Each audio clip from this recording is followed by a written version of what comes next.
Welcome back to the channel.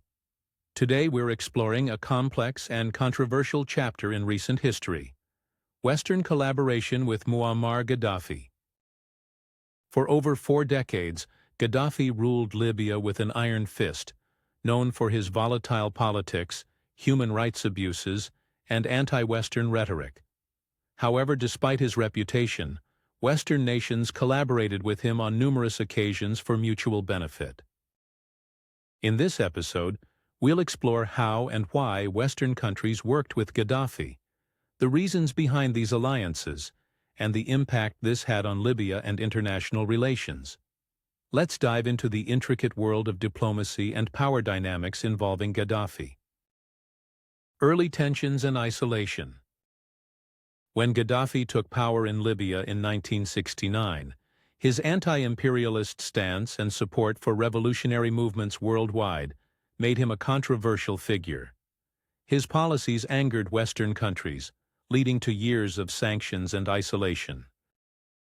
His support for extremist groups and involvement in international terrorist incidents, like the Lockerbie bombing in 1988, pushed Western nations to keep Libya at arm's length and impose strict sanctions.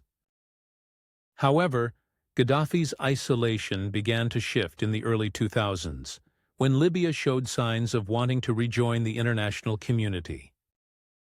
Gaddafi expressed a willingness to dismantle his weapons of mass destruction program and end his support for terrorist groups, marking the start of an unexpected collaboration with the West.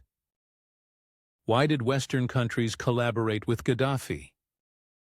The collaboration with Gaddafi was driven by several factors. First, security concerns played a significant role. Western nations saw Gaddafi's decision to end his WMD program as an opportunity to improve regional stability. His cooperation in counterterrorism efforts was also valuable, especially in the wake of 9/11, when combating global terrorism became a top priority for the West. Economic interests were another critical factor. Libya is rich in oil, and Western companies wanted access to this resource. By restoring diplomatic relations, countries like the US and the UK could engage in trade agreements and reopen Libya to international investments. Gaddafi, in turn, used these collaborations to boost his regime's legitimacy and modernize parts of Libya's economy. Examples of collaboration. One notable example of collaboration was in 2004, when British Prime Minister Tony Blair visited Libya and officially restored diplomatic ties with Gaddafi. This meeting led to significant oil deals and the easing of sanctions. Western intelligence agencies, including the CIA and MI6, began working closely with Libyan intelligence on counter-terrorism initiatives, sharing information and even coordinating operations against common threats. However, the relationship was not without controversy. Evidence later emerged showing that some Western governments aided Libya in detaining and interrogating Libyan dissidents, even though Gaddafi's regime was known for its brutal human rights abuses.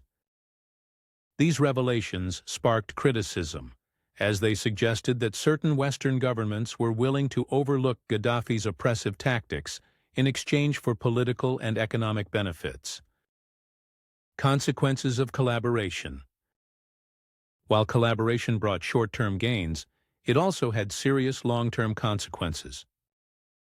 For Gaddafi, these alliances helped strengthen his regime, giving him the resources and international legitimacy to maintain his rule. However, the unrest and discontent that followed the Arab Spring in 2011 led to Gaddafi's downfall, as well as strained relations between Libya and the West. Western nations ultimately supported NATO-led military intervention in Libya, contributing to Gaddafi's overthrow.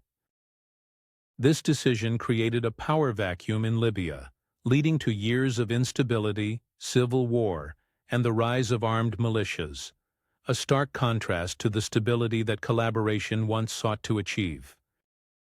The collaboration between Western nations and Muammar Gaddafi is a complex example of realpolitik, where short-term interests overshadowed long-term consequences. While these alliances brought economic and security benefits, they also highlight the ethical dilemmas and potential repercussions of supporting authoritarian leaders. If you found this exploration of Gaddafi's collaborations insightful, don't forget to like, subscribe, and hit the notification bell to stay updated on future content. Let us know in the comments what you think about this chapter in history, and if there are other geopolitical issues you'd like us to cover. Thanks for watching, and we'll see you in the next video.